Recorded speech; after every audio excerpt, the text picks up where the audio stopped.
Hello and welcome to your Snack Sandwich. Today I have a really quick video for you on Mountain Protocol. Today I read the docs on Mountain Protocol, so I am sharing it with you.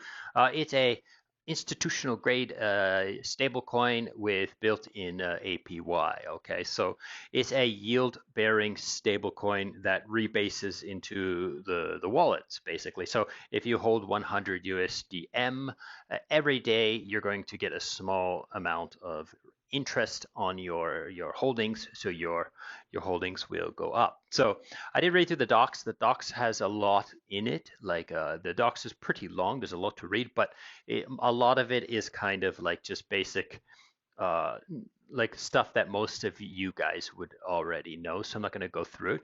But here it kind of takes some time to explain how the rebasing system works, and it's based on the same as STETH. So if you're familiar with STETH, you don't need to read this. But if you've never taken the time to read STETH's rebasing pattern or model, you can come here and read this, and it'll give you a pretty good understanding. The shares versus multiplier it's interesting stuff. So it's good to kind of understand how this stuff works.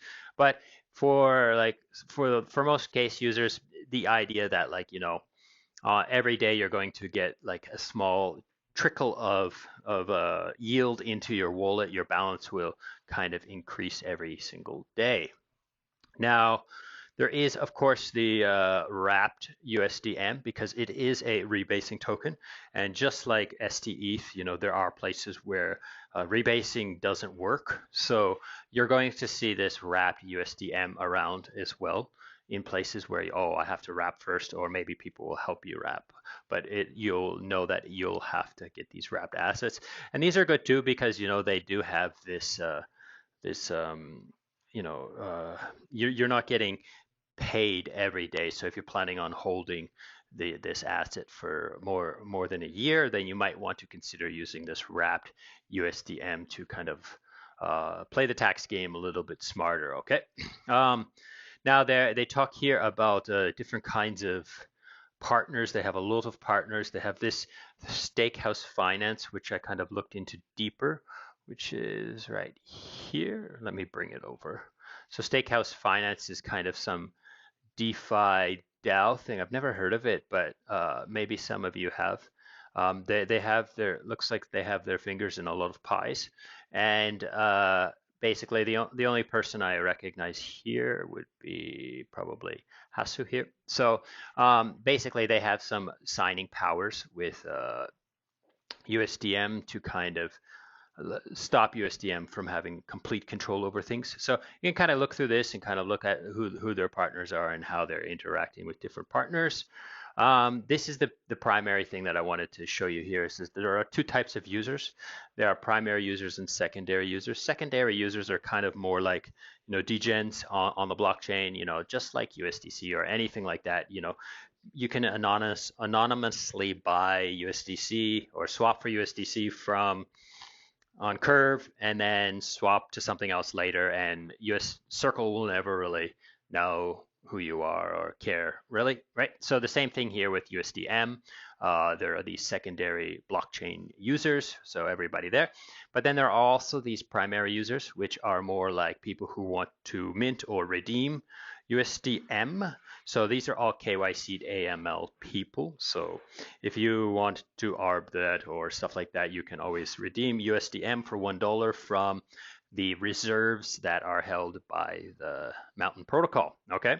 And, they talk about, you can hold it in the protocol and still get your yield, or you can send it to self-custody wallet and still get your yield if you're minting it, right? And then they also talk a little bit about the credit idea of USDC. They have like a line of credit with USDC where, because they don't want to hold USDC, but they, sometimes people will like, oh, I want to convert my USDM into USDC, right? So then they will, I believe they will just be able to mint the USDC and then, use the regular TradFi banking system to pay Circle for the backing of that minting, right? In some ways, I'm pretty sure that's how it's working, but don't quote me on that one. I could be wrong. Okay. Moving on, the collateral, right? The reserves of the USDM are all like short-term U.S. Treasury, basically in investments and type holdings. Okay, so they have Treasury bills, right? They have money markets. The Treasury bills are all 3 months or less. Money market funds, Treasury ETFs, and reverse purchase agreements, repos collateralized with U.S. Treasuries. This I don't quite know what it is, but they're also all run by like an investment manager. So this investment manager kind of is a third party, another company who's basically handling these reserves. Okay. Moving to risk, there's a few cool things in this risk that are worth talking about.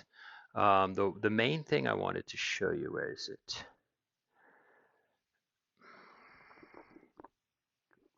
Let me search for it. Okay, yeah. So a bankruptcy remote bank account. So basically all the reserves are held in a bank account that is segregated from the holdings of the company.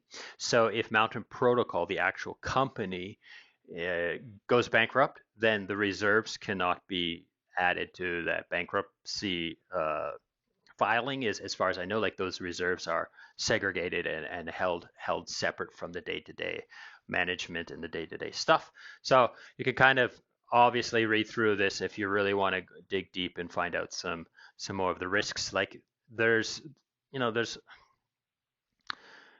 a lot of risks in the sense of like, mostly TradFi risks up at the top, and then they talk a little bit about smart contract risk. But at this point, like it's pretty standard Open Zeppelin stuff. Like it's not, they haven't reinvented the wheel here. They haven't, done a whole bunch of code changes and made some very, very big changes to this. So I think it's interesting. I'm gonna watch it. Like obviously it's nice to have a yield-bearing stablecoin instead of a stablecoin.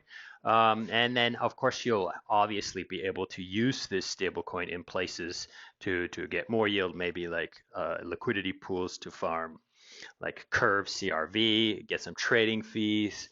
Obviously, there's going to be Yearn Volts for this as well, and they'll be able to lever up with borrowing, like use it as collateral to lever up and farm tokens in this way, as well as the liquidity pools and stuff like that. Okay, so that's pretty much it for today. If this is something that's interesting to you, go ahead and take a look at it. As always, like I don't find this to be extremely complicated and hard to understand, but I did read the docs, so I am sharing it with you, and I hope this has been useful and interesting. And thank you so much for watching, and goodbye.